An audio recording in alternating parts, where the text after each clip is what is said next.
நாளைக்கு உயிரோடு இருப்பானானே டெய்லி இருக்கும். நான் கிட்டத்தட்ட நான் நினைக்கிறேன் இப்போ அவனுக்கு 16 வயசு, 15 வருஷம் நாங்கள் தூங்கவே இல்லை 2 பேரும். தூங்கினதே கிடையாது. எந்த இரவுமே தூங்கலைன்னா நான் இதனால இல்லை, கவலையினால இல்லை. அவனும் தூங்க மாட்டான், எங்களையும் தூங்க விட மாட்டான். எப்படி நீங்கள் ஒரு குழந்தை அழுதுகிட்டே இருந்தால் எப்படி தூங்குவீங்க? அவனுக்கு வந்து இந்த நோஸ் பிரிட்ஜ் இந்த இடம் ஃப்ளாட்டாக இருக்கும். அது பார்த்த உடனே சொல்லிட்டாரு, திஸ் இஸ் த வுல்ஃபர்ஷான் சிண்ட்ரோம் சைல்டுன்னு. உலகத்துலேயே ஏதோ 2000 பேரோ தான் இருக்காங்களாம். அவர் வந்து நீங்களும் காரணம் இல்லை, அவரும் காரணம் இல்லை, யூ ஆர் ஜஸ்ட் அன்லக்கின்னாரு. ஓகே, ஜெனட்டிக்காக யாருனாலையும் இல்லை, அது குரோமோசோமல் ப்ராப்ளம். அந்த XY குரோமோசோமில் ஹெட்டு கட் ஆயிருக்கு. தெரியறதுக்குள்ளே இதெல்லாம் ஆயிடுச்சுன்னு வச்சுக்கோங்க. எல்லா கோவிலுக்கும் போயாச்சு, எல்லாம் யார் தாயத்து கொடுத்தாலும் வாங்கி கட்டியாச்சு, யார் திருநீர் கொடுத்தாலும் வச்சாச்சு, யார் குங்குமம் கொடுத்தாலும் வச்சாச்சு. இந்த ஜோசியர்கிட்ட போ, எல்லாரும் பண்ணுறோங்க. அதை தெரியறது இல்லை, அவ்வளோதான். அதுக்காக நாங்கள் பண்ணலன்னா நான் பொய் சொல்ல மாட்டேன், எல்லாரும் பண்ணுறோம். அந்த time then at one point because இவன் என்ன பிரச்சனைன்னே புரியலையே நமக்கு. என்ன பிரச்சனைன்னு தெரியாமல் எப்படி ட்ரீட் பண்ணுவீங்க?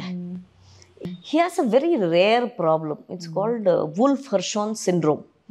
Wolff-Hirschhorn syndromeன்றது வந்து எனக்கு அது தெரிஞ்சுக்கிறதுக்கு அவனுடைய 12வது வயசோ 13வது வயசோ ஆயிடுச்சு.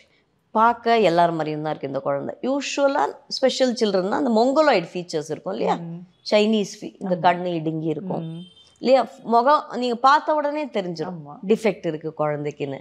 அந்த கண்கள் தான் காட்டி கொடுக்கும். மெயினாக மொங்கலாய்டு ஃபீச்சர்ஸ் இருக்கும். அது மாதிரி கல்லோட ஷேப், ஹெட்டோட ஷேப்.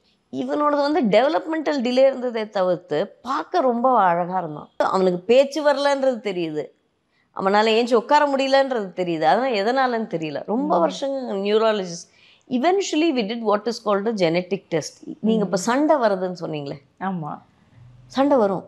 உன்னாலையா என்னாலையா, தப்பு உன் தப்பா என் தப்பா, உங்கள் அப்பா அம்மா உங்கள் சைடில் தான் ஏதோ இருந்தது பிரச்சனை, கரெக்ட் இல்லை எங்கள் சைடில் தான் ஏதோ பிரச்சனை, பிளேமிங்.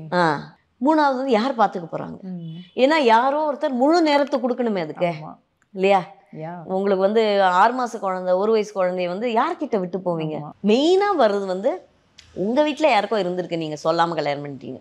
ஸோ அதனால அந்த ஜெனட்டிக் டெஸ்ட் யாருமே பண்ணுறதில்ல. ஏன்னா அது காட்டி கொடுத்துரும் யாரோட பிரச்சனை காட்டி கொடுத்துரும். டெஸ்ட் இருக்கு வந்தாச்சு, ஓகே. ஸோ அது காட்டி கொடுத்துரும். ஐ கான்ஷியஸ்லி ஸ்டாப்ட். இப்போ ட்ரிகர் நமக்கு தெரியுது இல்லை, எங்க சண்டை வரதுக்கான காரணம் எது உனக்கு கோவம் வரும், எது எனக்கு கோவம் வரும். எனக்கு தெரியும்ல, ஒரு புருஷனுக்கு எது கோவம் வருது, பொண்டாட்டிக்கு எது கோவம் வருது, 2 பேருக்கும் தெரிஞ்சுதான் சண்டை போடுறாங்க. ஆமா, கத்தலாம், மேக்ஸிமம் கத்திப்போ, ஃபோனை விட்டு எறியறது, விட்டு எரிஞ்சிட்டு போ, உன் ஃபோன் தான் உடையுது. டிவியில் அப்படி கையை, அவர் தான் ஜிம் பாடியாச்சு, அப்படி கொண்டு போய் டிவியில் கையில் பண்ணிட்டு போ அப்படின்னு விட்டுட்டேன் நான். So one person has to withdraw.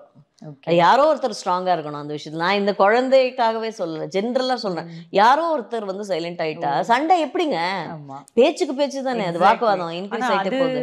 அது பிரில்லியண்டா ஹேண்டில் பண்றது ரொம்ப பெரிய விஷயம். அது ஒரு எமோஷன் அப்படிங்கிறது வந்து அது கண்ட்ரோல் பண்ண தெரியாதனால தானே சண்டை வருது. எல்லாமே எப்பவுமே சொல்ல வேண்டிய அவசியம் இல்லை, எல்லாமே எப்பவுமே அப்போ உடனே தீர்த்துக்கணுமா? எல்லாத்தையும் நிதானம் உட்காந்து பேசுறது அப்படின்றது. நார்மல் டெலிவரி நல்லா ஆரோக்கியமா பிறந்த குழந்தைக்கே போஸ்ட்மார்ட்டம் டிப்ரெஷன். அதுதான் சொல்றேன் நான். ஐயோ இதே நான் அலறிட்டே இருக்குது, இது அடங்கவே அடங்காது அந்த குழந்தை. இது என்னைக்கு ஏஞ்சி உட்காரும், இது தூங்கவே மாட்டேங்குதே. அதுக்கு பகல் இரவு தெரியாதுல்ல குழந்தைக்கு, டே நைட் தெரியாது. இது என்ன நமக்கு தூக்கம் வரும்போது இது தூங்க மாட்டேங்குதே அப்படின்றது. இது எல்லாமே எஸ்பெஷலி ஃபார் ஒர்க்கிங் விமன் நான் சொல்றேன்.